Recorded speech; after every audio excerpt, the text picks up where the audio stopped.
Okay. Hello there, and thank you so much Hi. for tuning into this video. I'm Meredith, and I am an intuitive and an astrologer based out of the mountains of North Carolina. And today I decided randomly this morning to message my friend Tina. This is my friend Tina, and I decided to message her to talk about just a bunch of different stuff. She has become a close friend of mine in the last, how long have we known each other? Not long. We have not known each other for Not too long. Maybe like 6 months. Okay, yeah. So we've become super tight in the last 6 months, and we live in completely different places and have something that binds us, which is, um, that we're both the same type of super rare human design type, right? And that's how we met, was in a Facebook group for human design projectors. And Tina is actually somebody who does human design readings, and y'all know that human design is one of my favorite things on planet Earth. So I would love to hear about that and how that is for you, and how you use that in your work, because I think it's just one of the most helpful keys. Like, it's like astrology, but like it takes astrology to the next level.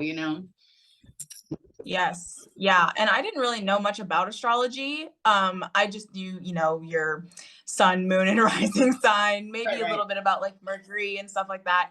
But I was like completely clueless. And then once I kind of dove into human design, astrology actually started to make so much more sense. And I was just like, wait a minute, like this connects, there is something here. So it was really really cool how both of them just kind of like morphed together. It's Yeah, wild. there's something very old. I'm not saying that astrology is outdated. I mean, that's not my experience, but I do feel like it could quickly become outdated, in the sense that we're moving into a whole new season. According to Ra Uru, who is the creator of human design, we're moving into a whole new era beginning in 2027. And so I think that it's really interesting how I think astrology could become outdated. I know that sounds like I'm not trying to put myself out of work or whatever, but I do feel that that could happen. And I think that there's a lot about like the neutrino fields that Ra talks about, that makes a lot of sense. And one second, I have to go close my door. I'm sorry to be a turd, but It's okay. it's The noises outside, all the earth, the earthy stuff. well, it's like it's cold here in the mornings and then in the evenings, but then it like quickly like warm. I don't know. It's the weather is doing its own thing here. But so how did you find human design initially? I'm just curious. I don't even know if I've heard that story. So I found human design through my business coach, who was like, hey, I've been working with this modality for the past couple of years. I think that it would be really, really great to help you through, your business coaching and stuff. And I was like, sure, I'm open for anything at that point. I was brand new, baby in my business.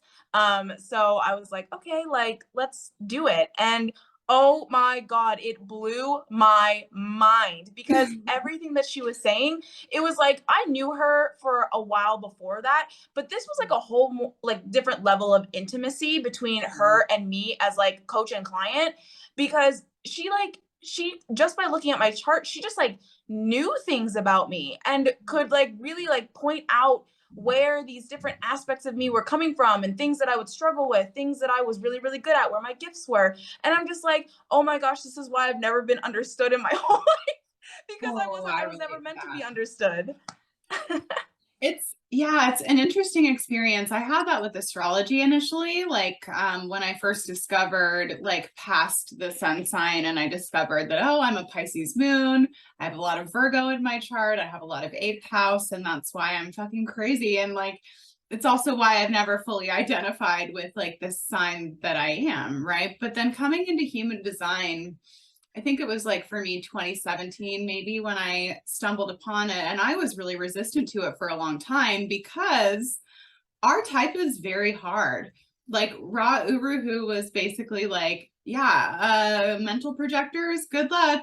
Hope you like the experiment. Hope you like experimenting because you're going to need to do that. And it's like, so but I've also related to that, having like living that experience in my life of, so do you mind if I ask you, like, if you could describe our type? And I know you and I don't have the exact same layout, but I want to just kind of like describe, if you want to just describe our crazy condition, if like, that's how I feel Yes. about it. But The mental projector condition. That's literally it right there. Oh my God. So, oh man. So with mental projectors, they have any combination of two or three of the 9 centers in the human design chart.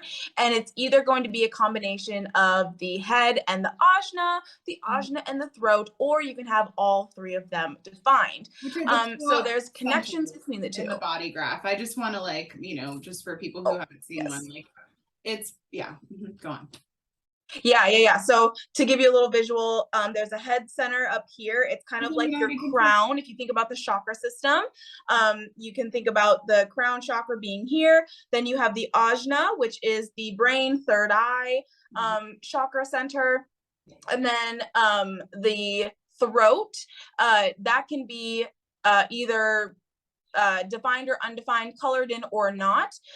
And so any combination of those three will make you a mental projector. And the complicated thing about us is we are the only type that has an outer authority. And the authority is how you make decisions. And every other type and every other authority is like internal. They have either like a gut feeling or an emotional wave, or they have a splenic intuitive kind of hit.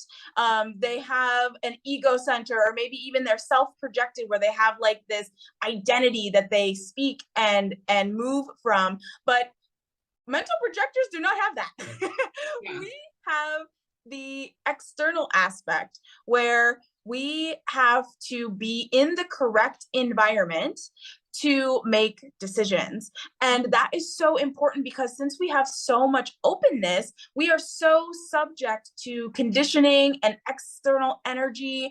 And so if the placement of where we're making these decisions isn't right, it's not going to work. And we also have to hear ourselves say it out loud, and then we get to feel how it lands back in the body. So we literally need to take all our ideas or any decision that we need to make, we need to put it outside of our body so that in that correct environment we can reabsorb it and be able to know, oh, that feels really good, or oh, that feels really not good.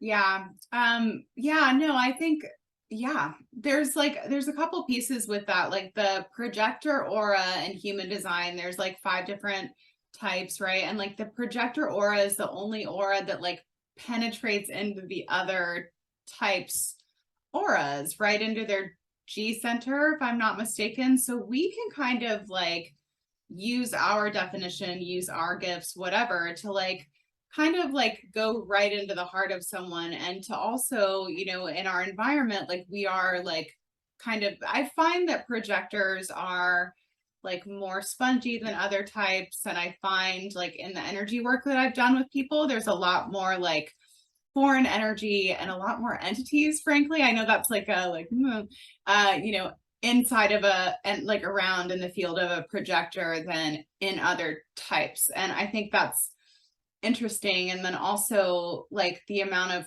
openness that we have, which like I don't know about you, but for me, man, that has been like such a a blessing and a curse, because you can feel people like looking in your mirror of your own openness, like, and it's like they're working their problems out, but like through you, and all you have to do is just stand there and I mean, it's pretty interesting how that happens. And then also I think like people tend to see in us like what they are avoiding, regardless of whether or not they're conscious of it. And it's an interesting path to walk, I feel like, because there's such the floating head phenomena, which is why I've noticed that a lot of people who are like mental projectors then have to do a lot to be in their body. Like, I don't know about you, but like for me, I have to like you know, I have to like go touch fucking grass, right? Like I have to go like walk around, Yes. and like I have to go for bike rides and do my yoga and things like that in order to feel like I'm even like in my body. As but I know that I'm in there. It's just like there's a lot of openness. And I guess the way that I sometimes see my own energy system, it's like if you were to take like a clear candle and like burn it all the way down, right?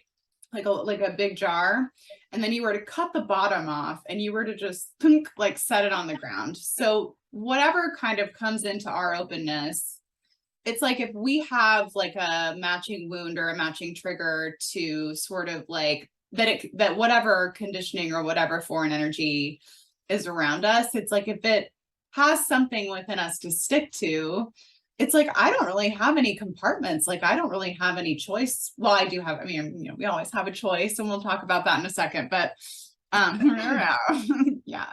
But like, you know what I'm saying? Like I feel like I have to look at certain things because I don't have the luxury of having like all of these compartments like many people seem to. What do you think about any and all of what I just said? Sorry, I just went on a long dive. No, yes, no, absolutely. It's so weird because, you know, and I think you like that kind of leads me into thinking about our strategy of needing to be recognized and invited because we see so deeply into people like they are not ready for the shit we have to say. They're just not ready for it. And it's because like we just like you said, we penetrate right into their identity center, right into where they like who they are. And even if it's undefined in that person, we all have an identity of some type, right? We all have an ego. And so, you know, as a projector, like we really are able to kind of like dive into that aspect. And I love what you said about like, you know, needing to like ground and actually like touch things that like make you feel like back Remind in you to your be your body because person. And, yeah, like I'm like sometimes I'm literally sitting here and I'm just like everything is like wow. existential and like esoteric and it's like woo woo woo and I'm like wait a minute wait a minute Tina, you still live in a 3D body, come back, come back. Yeah. Okay, right, whatever, like You know, 3D. But like, like, you know, it's like there's like that duality there where we're existing in like so many different planes at the same time, but this is the one that we feel like we actually experience. mhm. So it's just like it's so wild to be a human. Yeah, it's wild to be a human, and it's wild to be a human right now because one of the things that so this talk is actually kind of motivated by a phone conversation because we have so many, I don't know if you've realized this, but we have so many like just chats that we should have recorded probably. But I don't think that brilliance will ever replicate itself again. I don't know. Maybe it will. I don't know how much God repeats, you know, but it's like but I think that there's definitely something about like the time thing that we got onto, like when you had that like epiphany, and I really just want to like kind of drill down into the epiphany and what you realized, and yeah, so that we can get onto that same wave again. Wave, yes. Worm, So same worm. little worm, I love it. Oh my gosh. It's like maybe maybe if there's a touch point that like really hit you, like one thing or phrase that I said that really hit you that would like give me the ability to like go back Yeah, into yeah. that, because when I have epiphanies sometimes they're It's like like sitting in there back out. yeah. It's I like totally. I like move on so quickly. Yeah. Okay. So I remember, okay, so we were talking about, you were talking about the particle and the wave. I believe this is my like interpretation of what you said, whether or not this is exactly what you said, kind of you know, bears debating, but it was like you were talking about the particle and the wave form and how like there's a point where all of the like, you know, waves or all of the timelines sort of like, you know, and I think that we can kind of cause this at will. I'm not sure if you would agree with that, but like Well, yeah. the it's like the waveforms all kind of come to a single moment, And you were like, and that is where the choice like happens. And I think that's what I got onto, because I hear a lot of talk of timelines and okay, maybe I experienced that on some level unconsciously without realizing it, but I honestly feel like more the choice points. So I think that I experience what you're saying, and we're just like using different words to say it. So Yes. is that a touch point? So cool. Sorry. Yes, that's Okay. literally perfect. Yes, Awesome. exactly. So what really like illuminated for me was when I was really thinking about like I love quantum physics and I've heard this like so in so many ways, but for some reason it just like hit me different that day.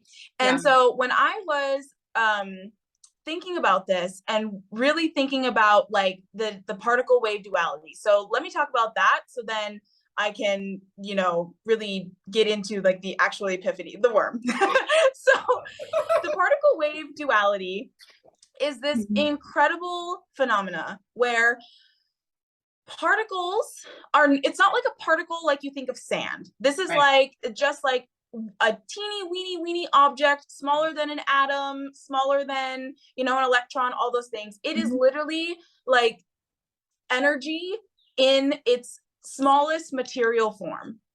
And it exists not only as this particle, this matter, this tiny piece of matter, but it also exists as an infinite probability of what that single particle could turn into. And so when we think about what that means for us, when scientists were discovering this, they were like, okay, this is so weird. How can this thing be a particle and a wave at the same time? How can it form matter, but also be like completely infinite in what it could become? And so they were like, let's try to observe it. And when they observed it, it literally collapsed into particles. It was literally only matter. They could not see the infinite probability, because when we observe this infinite probable particle or this wave, this energy that's just out there waiting to be observed by us, we actually literally have the power to collapse that infinite probability into whatever we want to actualize in our, yes, as a particle, as matter. And so to really be able to do that, and that's how we can create this conscious choice where we literally have this ability to say, oh my gosh, like this, I could literally do and be and see anything. And I like to think about it like, I know for a fact, at least in my reality, what I think I know, there's a tree outside my house, right? Right now, I can think of the tree. I know the tree is there, but is the tree really there unless I'm looking at it? Or is it only I'll there never because know. you observe it? Exactly. And when I'm not looking at it, I can't 100% prove that it's there from my perspective. Somebody else could tell me the tree is there, but also you have to think, did I tell them that the tree was there? And now they see the tree too, because now they believe that there's a tree there? You know what I'm saying? Like,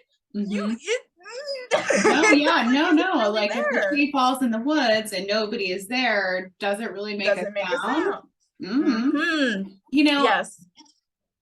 I guess like, you know, some of this stuff that you're talking about, some of this stuff, you know, before I had a lot of like memory maybe from like other times that I had lived, you know, I wouldn't have been able to as easily like conceptualize this, but I do feel like the original intention of like humanity, like, and this is like longer ago in my opinion than we can conceive of, but I believe that the original like intention of like the creator being that was known as human, I don't know why everybody is so obsessed with being a starseed or whatever, and I get it, we're all from somewhere, but it's like the human was originally like pretty amazing in the sense that it could like take ideas and spirit and concepts and waves and like quickly materialize them into matter. Like that wasn't that was a very like instant process, like at a point in time. And I think we're kind of like getting back. I mean, like slowly, if time exists, right, we're getting back to that. That kind of like instant manifestation. I mean, for myself, I've seen this increase like on an incline in my life, which then I think that going through an evolution, you kind of have to like take more responsibility then for all of the infinite possible states, right? You have to take responsibility for your conscious and subconscious and unconscious minds. And, you know, it's a lot, right? To say like, okay, well, I created this. What do you think about like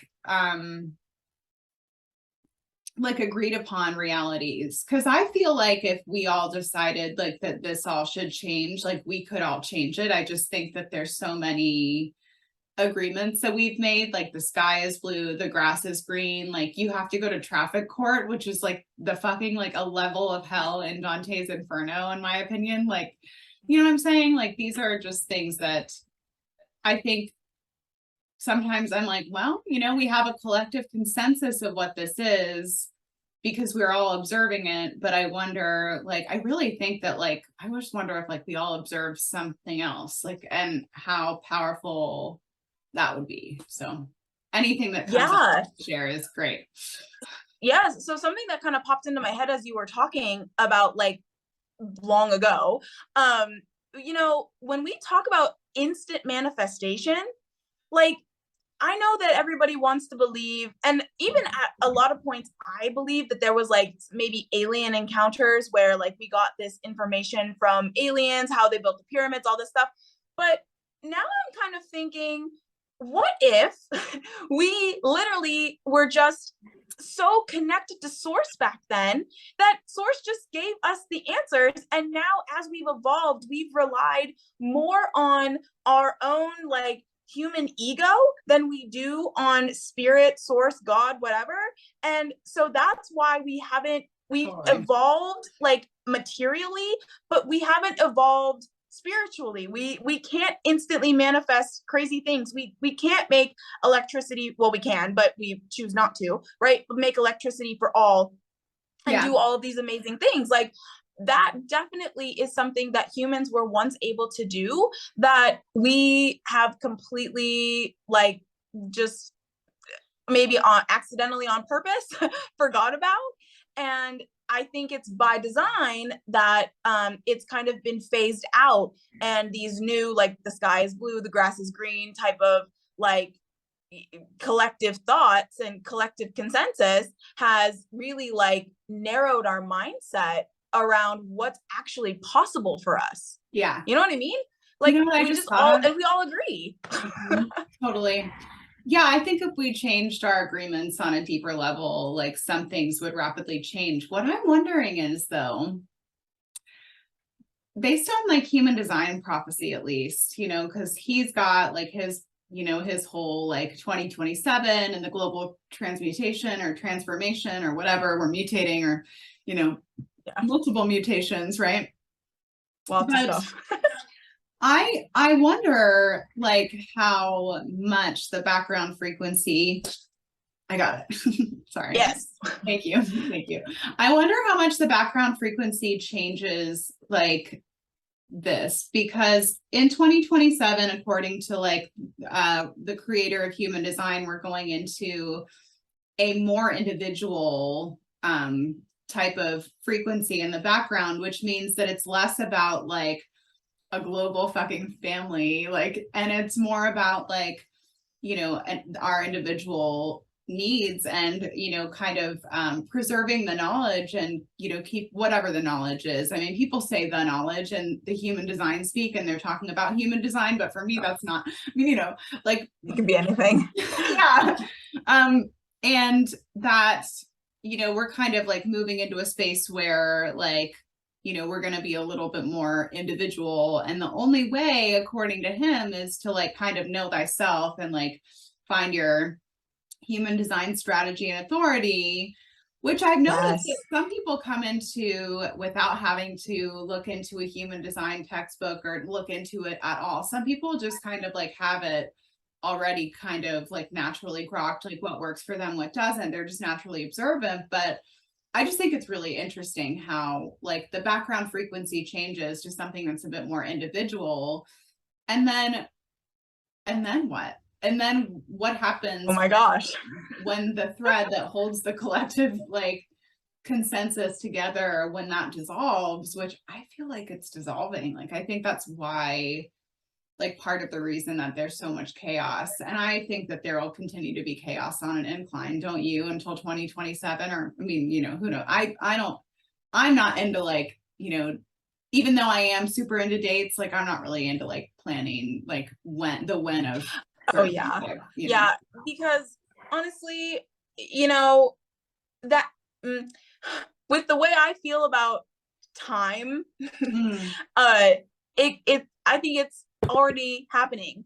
It's just Mhm. our perception needs to catch up. And there's also this other theory that I love in quantum physics that talks about particles being able to exist, like two separate particles are able to exist at two separate places and affect each other without any communication. It's like instant effect. And so like when Oh, we that's think so about, okay, sure, yeah, we're going to move into more of like an individual, you know, we're kind of coming back into self instead of like doing service for others.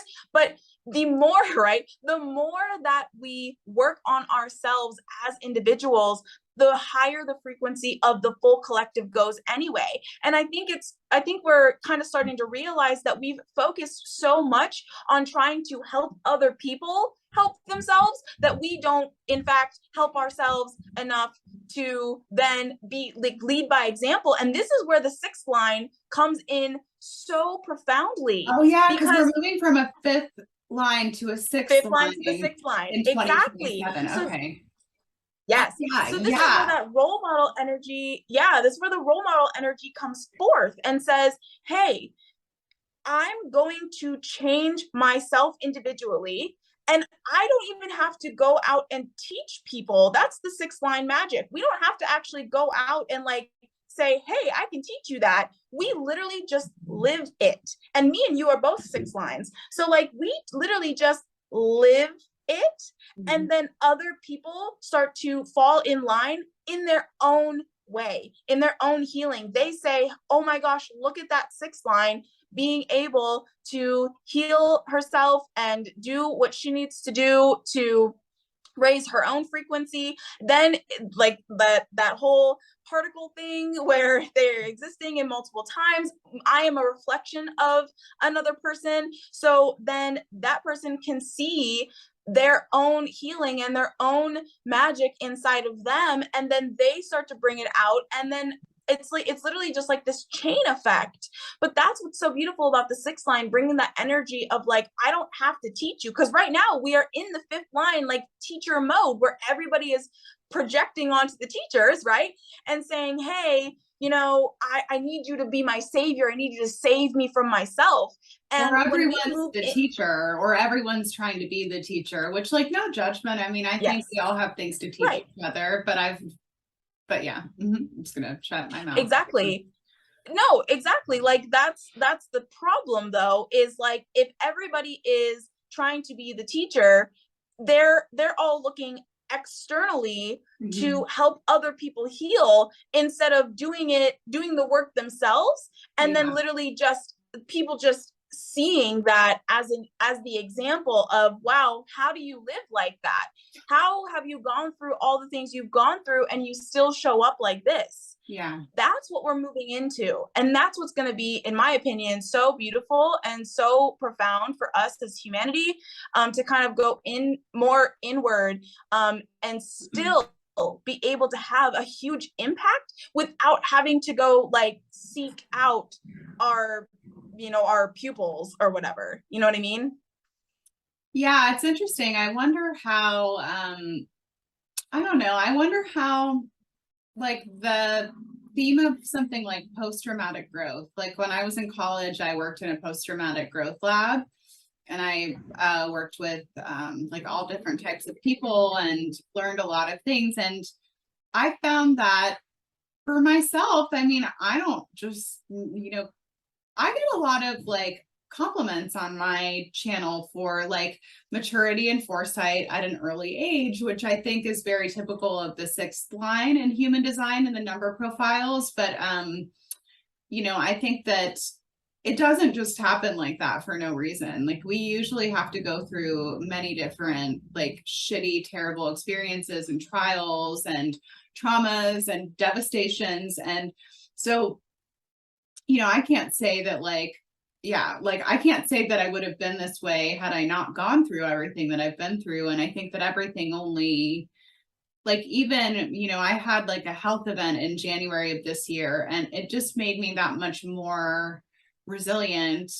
You know what I mean? So it's like, I kind of think that the world needs us, Tina. I mean, not to like, you know, toot my own horn or anything.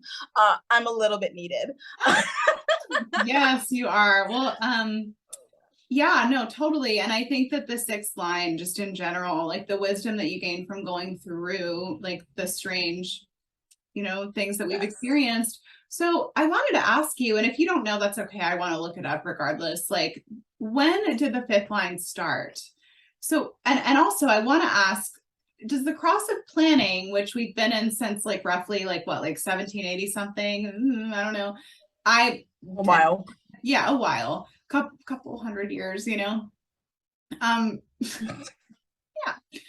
But you know, so we've been in this cross of planning. Does it go like first line, second line, third line, fourth line, fifth line, sixth line until we've kind of, or does it start? No. It might start at a sixth line. I don't know. I'm interested to see like how that phases. And so I'll have to look and like, you know, come back to this. And maybe we should just do this every week. Like, I think. Right. It's just like, what's new? Yeah, no, I mean, I think why not? Just because I think like there's a lot of stuff, like I said, that we've talked about that like just like so it'd be good to get capture that kind of genius if it's possible. Yes, all the time. Gosh. Yeah, but let me just ask you before you know, I would love to do this again with you if you're interested. But where can people find you so that they can have a human design reading or a tarot card reading or, you know, take one of your courses or do a breathwork session, or like, where can people find you? All the things. I like to hang out on Telegram. That's definitely my favorite. So that if you just type in like at Quintina Sonnie on Telegram, it'll pop up. Instagram at Quintina Sonnie, Facebook Quintina Sonnie. I'm trying to get into TikTok. You know, if I could do lives on TikTok, that would be way better. Yeah. But we're getting there. So at Quintina Sonnie on all those places, and look out because I'm going to be starting a.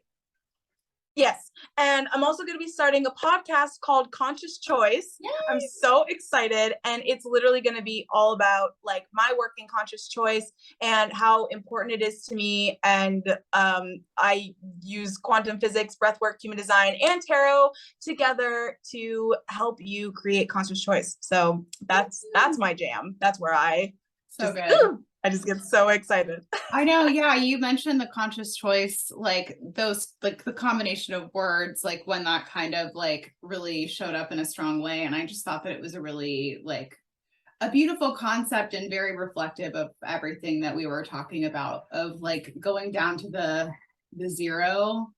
That's conscious choice, where you have like 360 degrees of awareness of the possible. Yeah. So we're going to definitely infinite possibility. Yes. Yes. Well, I really appreciate you for having this early morning, you know, chatter with me, girl. It was great to see your face. You too. Thank you so much. I love this. Yay. Yeah. Book a reading with her. And we will talk to you guys again soon. Thank you. Bye. Bye.